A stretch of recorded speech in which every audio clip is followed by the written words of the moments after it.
नहीं खेला हूँ और ऑब्वियसली टेस्ट क्रिकेट इंटरनेशनल जो मैचेस होते हैं उसका अपना एक प्रेशर और प्रिपरेशन डिफरेंट होती है। तो प्रिपरेशन तो काफ़ी की है, बॉलिंग की है। अब ये अच्छी अपॉर्चुनिटी कि एक मैच खेलूँगा, यहाँ पे भी थोड़ी प्रैक्टिस हो जाएगी। तो आई थिंक बॉडी जो है उस चीज़ के लिए रेडी हो जाएगी, क्योंकि ऑब्वियसली आसान नहीं होता। आफ्टर लॉन्ग टाइम आप आहिस्ता आहिस्ता अपने वर्कलोड को बढ़ाते हो, लेकिन उम्मीद है कि मैच से पहले रेडी हो जाए। अच्छा नसीम, वर्कलोड बहुत ही आजकल एक अहम चीज़ है और ऑब्वियसली हर प्लेयर की बायोमैकेनिक्स अलग होती है, उसकी स्टेमिना वगैरह जो बैटर की अलग होती है, बॉलर की अलग होती है। तो आपको क्या प्लान दिया है कोच की तरफ से, क्योंकि वो खुद भी जो है वो रेड बॉल के कोच हैं, उनकी अपनी भी सर्विसेज हैं ऑस्ट्रेलिया के लिए, तो कोई वर्कलोड के हवाले से आपको दिया प्लान? देखिए, अभी तो कोई प्लान नहीं दिया है, कुछ ख़ास प्लान नहीं दिया कि क्या करना है क्या नहीं करना, लेकिन एज़ अ प्रोफेशनल मुझे पता है कि आफ्टर लॉन्ग टाइम आसान नहीं होता, क्योंकि आप जितने मर्ज़ी प्रैक्टिस मैचेस खेलो उसमें और इंटरनेशनल टेस्ट मैच में ज़मीन आसमान का फ़र्क होता है।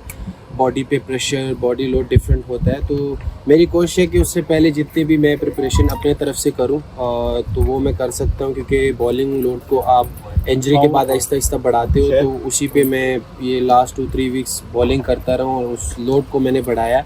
लेकिन ऑब्वियसली जब आप मैच खेलते हो वो लोड डिफरेंट होता है। तो लेट्स सी कि वो क्या प्लान देते हैं, और जो भी प्लान हो कोशिश करेंगे उसको फॉलो करें और प्रॉपर जो है ना बॉडी को उसी तरह तैयार करें। अब नसीम देखें, नो डाउट कि जैसन गिलेस्पी एक प्रोफाइल उनकी एज अ कोच बहुत अच्छी है, लेकिन जब भी फॉरेन कोच कोई आता है तो एक लैंग्वेज बैरियर का ज़रूर एक फैक्टर होता है। तो उसको कैसे कॉप अप करते हैं आप लोग? देखिए, बिल्कुल आपकी बात सही है, लैंग्वेज का होता है, लेकिन देखिए कुछ लड़के तो ऑब्वियसली समझ भी लेते हैं, उनको आती भी हैं, लेकिन आपको कोई ना कोई चाहिए होता है कि वो बात ट्रांसलेट करें और सही तरह एक्सप्लेन करें। और ऑब्वियसली कुछ बातें ऐसी भी होती हैं कि जो आप अकेले में ऑब्वियसली करना चाहते हो वो दूसरा बंदा, लेकिन ऐसे है कि कोई ऐसा बंदा आप लेके साथ जा सकते हो जो आपके लिए ट्रांसलेट करे जो भी बात करनी होती है। ऑब्वियसली अपने ज़बान में किसी को समझाना वो एक डिफरेंट चीज़ है, लेकिन लेट्स सी, अब ये तो पूरी दुनिया में होता है कि आपको किसी न किसी तरह उनके साथ जो अंडरस्टैंडिंग है वो रखनी है। अच्छा नसीम, फिटनेस के हवाले से कि आज की फिटनेस के बड़े नए मॉडल लेके आ गए हमारे, जब देखा गया कि अभी तक बड़े ट्रेडिशनल तरीके यूज हो रहे हैं, तो आप लोग को ऐसा अडॉप्ट कि इस किसी चीज़ के ऊपर वर्किंग कर रहे हैं इस हवाले से? राहुल भाई वो उनका फेस मैसेज पर अच्छा, देखिए फिटनेस ये है कि मैं ये समझता हूँ कि आप इंटरनेशनल सतह पे जब खेलते हैं तो आपको एज अ प्रोफेशनल खुद अपनी फ़िटनेस का ख्याल रखना पड़ता है, क्योंकि ज़बरदस्ती कोई चीज़ होती नहीं है। जब तक आपका अपना दिल ना हो तो मेरा नहीं ख्याल कि कोई भी चीज़ ज़बरदस्ती होते हैं या कोई ऐसी चीज़ होती है कि जो आप किसी को ज़बरदस्ती कराओ।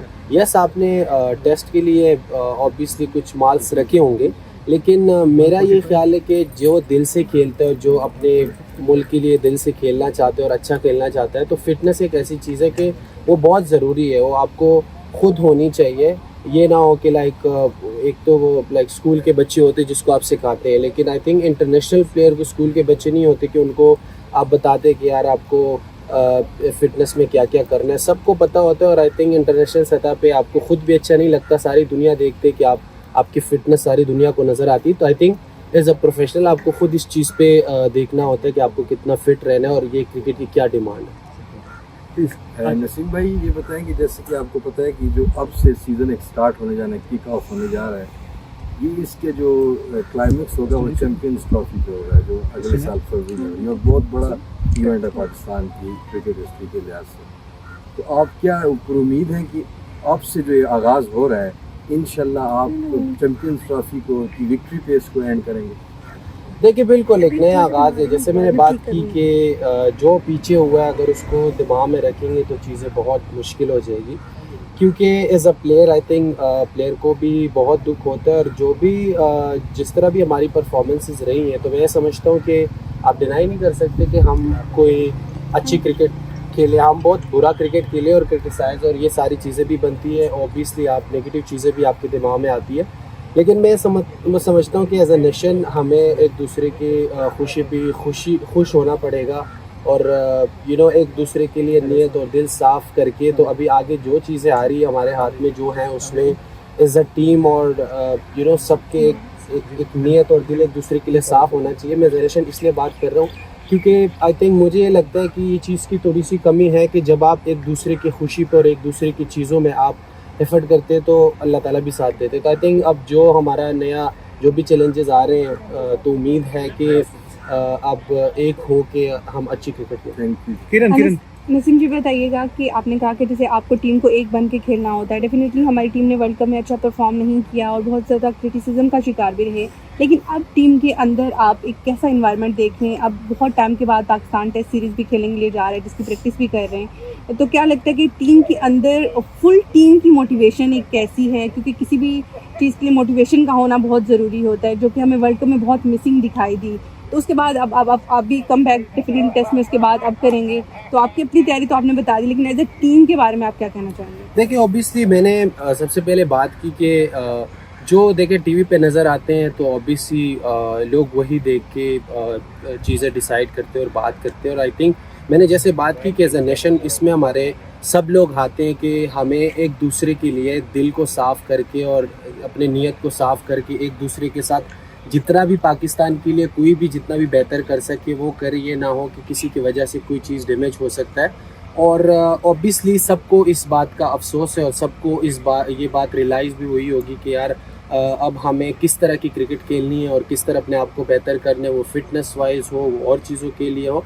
तो आई थिंक अभी जो आगे चैलेंजेस आ रहे हैं जैसे चैम्पियन ट्रॉफी है, तो इसमें हमें एक जो है ना ऐसी टीम नज़र आनी चाहिए ताकि पता चले। ऑब्वियसली जो टीवी पे नज़र आते हैं तो लोग वही देख के डिसाइड करते हैं। नसीम, जिस तरह आपने कहा अभी कि सबको एक होकर खेलना होगा, आपने जिस तरह इशारा किया सबको समझ आ रही है। बड़ों ने भी इस हवाले से कोई आप लोगों से एक बात किया। मैंने आपको ये कहा कि एज ए नेशन में ये आते कि देखिए मैं ये समझता हूँ, हो सकता है मैं गलत हूँ, मुझे लगता है कि हम सब लोग जितने भी सिर्फ टीम के प्लेयर्स नहीं हैं, हमें आई थिंक हर बंदा यही बात कर रहा होगा, ये मसला है, जिसका जितना गुस्सा, जिसका जितना फ्रस्ट्रेशन, जो भी चीज़ें थे एक मौका मिला सब ने निकाला। आई थिंक अब टाइम ये है कि क्या चीज़ें बेहतर हो सकती है। अब वो टाइम नहीं है, सबको पता है यार क्या क्या चीज़ें गलत है, क्या सब ये डिस्कस तो कर रहे हैं कि क्या सब गलत हुआ। ऑब्वियसली हमें भी एज अ प्लेयर ये लगता है कि हम इतनी अच्छी क्रिकेट नहीं खेले, लेकिन अब क्या हो सकता है, हमने तो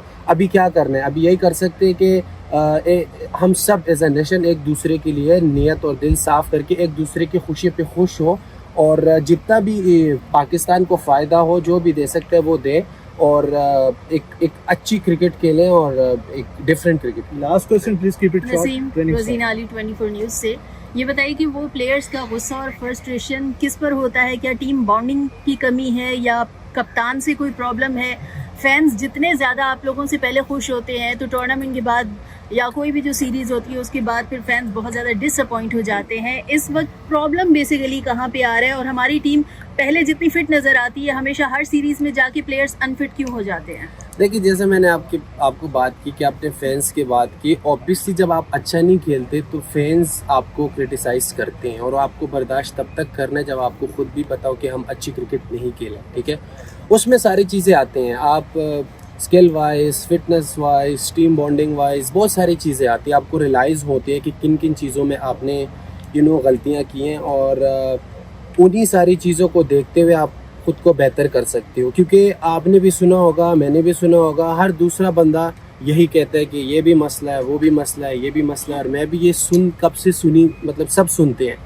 आई थिंक अभी एक टाइम है कि यार पूरी दुनिया को तो हमने बताया कि पाकिस्तान के बारे में बताते हैं, हमारा ये भी मसला है, हमारा वो भी मसला है, हमारे मसले ही मसले हैं। तो आई थिंक अब क्या कर सकते हैं, अब यही कर सकते हैं कि इसको बेटर कैसे कर सकते हैं। तो हर इंसान को ये सोचना चाहिए, हर पाकिस्तानी को ये सोचना चाहिए कि मैं खुद अपने आप को कैसे बेटर कर सकता हूँ और पाकिस्तान को फ़ायदा दे सकता हूँ। तो आगे अभी जो भी आ रहा है चैलेंजेस हमारे आगे क्रिकेट में, तो हमें उसके लिए तैयार होना पड़ेगा। और वो जो भी क्रिटिसाइज़ हुआ है, अब हमें ऐसी क्रिकेट ऑब्वियसली खेलनी पड़ेगी कि हम वो नज़र आए कि लोग और जो भी फैंस है वो खुश हो जाए।